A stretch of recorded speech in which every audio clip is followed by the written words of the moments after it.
Hello everyone, मैं PTC Chandwara की first year की स्टूडेंट हूँ। मेरा नाम कुमारी विधि और रोल नंबर 86 है और मेरा टॉपिक है न्यूपा। तो आज हम न्यूपा के बारे में थोड़ा जानेंगे कि कब उसकी स्थापना हुई थी, उसका प्राइमरी एजुकेशन प्रारंभिक शिक्षा में क्या उसकी भागीदारी है और उसके संकल्पना या इंटेंशंस क्या थे। उसके बाद हम जानेंगे कि न्यूपा की विशेषताएं क्या हैं और न्यूपा के कार्य क्या हैं। तो जब हम प्राइमरी एजुकेशन या प्रारंभिक शिक्षा की बात करते हैं तो आज इंडिया में या इंडिया के बाहर नेशनल और इंटरनेशनली बहुत सारी एजेंसियां काम कर रही हैं प्राइमरी एजुकेशन डेवलपमेंट के लिए, जिनमें से एक है न्यूपा। तो न्यूपा का फुल फॉर्म है national university of educational planning and administration NUEPA, और इसको हम हिंदी में कहते हैं राष्ट्रीय शैक्षिक योजना एवं प्रशासन विश्वविद्यालय। तो चलिए जानते हैं कि न्यूपा की स्थापना कब हुई थी। तो 1962 के आरंभ में इसकी स्थापना हुई थी। क्यों हुई थी? शैक्षिक योजनाकारों, प्रशासकों एवं पर्यवेक्षकों के प्रशिक्षण के लिए हुई थी, ट्रेनिंग के लिए। और कहाँ पे हुई थी? एशिया तथा प्रशांत क्षेत्र में हुई थी। और एशिया क्षेत्र में इसको हम यूनेस्को केंद्र के रूप में जानते थे।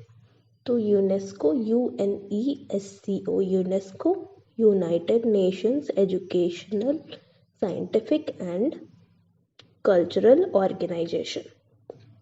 1965 में इसको एशियाई शैक्षिक योजना एवं प्रशासन संस्थान बना दिया गया।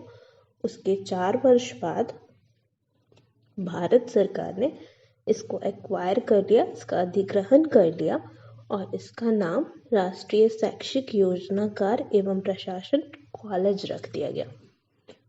तो उस वक्त क्या था कि जैसे धीरे धीरे इसका राष्ट्रीय शैक्षिक योजनाकार एवं प्रशासन कॉलेज का बहुत भूमिकाएं ये सब बढ़ रहा था। तो इसको ध्यान में रखते हुए 1979 में इसका नाम दोबारा से चेंज करके राष्ट्रीय शैक्षिक योजना एवं प्रशासन विश्वविद्यालय न्यूपा कर दिया गया। तो इसकी जो कुछ राष्ट्रीय शैक्षिक योजनाकार एवं प्रशासन कॉलेज की जो कुछ भूमिकाएं थी उसको हम देख लेते हैं कि जब न्यूपा से पहले जब इसको हम कॉलेज के रूप में जानते थे, विश्वविद्यालय नहीं था ये, तो उस समय इसके 3 भूमिकाएं थी। जैसे कि विशेषकर क्षमता विकास पे, डेवलपमेंट पे ध्यान देते थे, शोध रिसर्च पे ध्यान देते थे और सरकारों को व्यावसायिक समर्थनकारी सेवाएं दे रहे थे। दैट इज मतलब ये जो शोध कर रहे हैं, रिसर्च कर रहे हैं, तो उसके जो रिजल्ट हुए, आउटकम जो निकल रहे हैं, कंक्लूजन निकल रहे हैं, उसको ये लोग गवर्नमेंट को प्रोवाइड करते थे ताकि फ्यूचर में जो पॉलिसीज बनाए गवर्नमेंट प्राइमरी एजुकेशन से रिलेटेड, उसमें उसको ध्यान में रखते हुए अच्छी पॉलिसीज बनाए। तो अब हम देखते हैं कि न्यूपा की संकल्पना, इंटेंशंस, रेजोल्यूशन क्या क्या है। तो सबसे पहले तो ह्यूमन रिसोर्स डेवलपमेंट मिनिस्ट्री जो है उसने भारत में इसको स्थापित किया। भारत में ही नहीं, दक्षिण एशिया में भी स्थापित किया और शैक्षिक योजना एवं प्रशासन के क्षेत्र में काम करने के लिए स्थापित किया। और न्यूपा जो है वो शैक्षिक योजना एवं प्रशासन के क्षेत्र में क्षमता विकास और शोध कार्य में संलग्न थी, दैट इज अटैच्ड थी, वो काम करती थी क्षमता विकास और शोध के लिए। उसके बाद जैसे कि ये लोग अच्छा काम कर रहे थे तो इसको ध्यान में रखते हुए भारत सरकार ने अगस्त 2006 में इसको अपग्रेड करके मानद विश्वविद्यालय का दर्जा दे दिया। यहाँ पे मानद विश्वविद्यालय का मतलब हुआ कि अब जो है विश्वविद्यालय के पास स्वयं उपाधि प्रदान करने की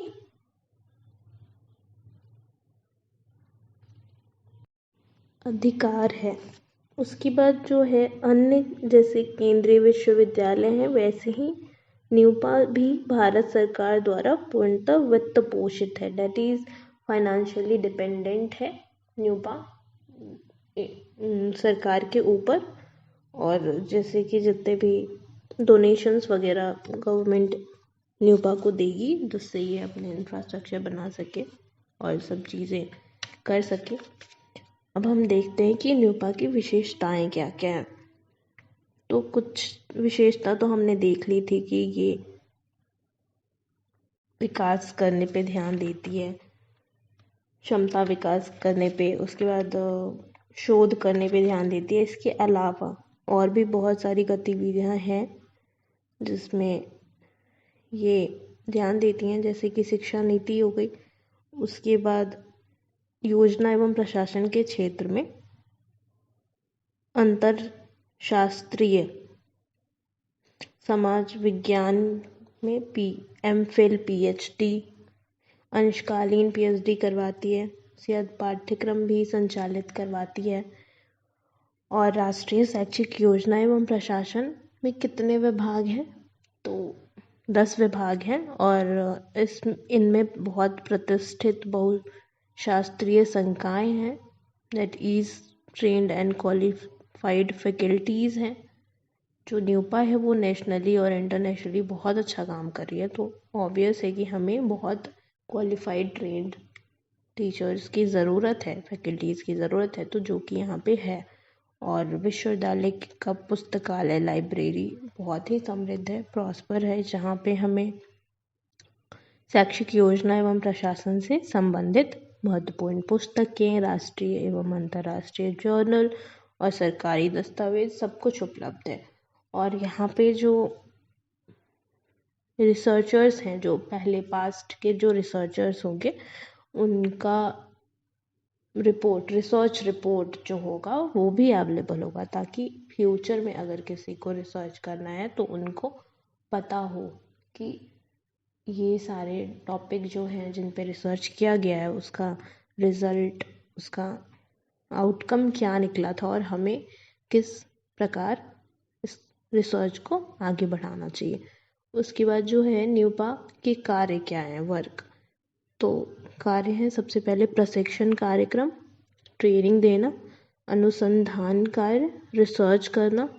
उसके बाद नवाचार का प्रसार। तो नवाचार का प्रसार यहाँ पे इसका मतलब हो गया कि जो रिसर्च कर रहे हैं उसका जो रिजल्ट आ रहा है वो न्यूपा अपने बुक्स में, अपने जर्नल्स में भी छपवाएगी, सरकार को भी देगी, जिससे कि और भी जो लोग हैं उनको पता चल सके,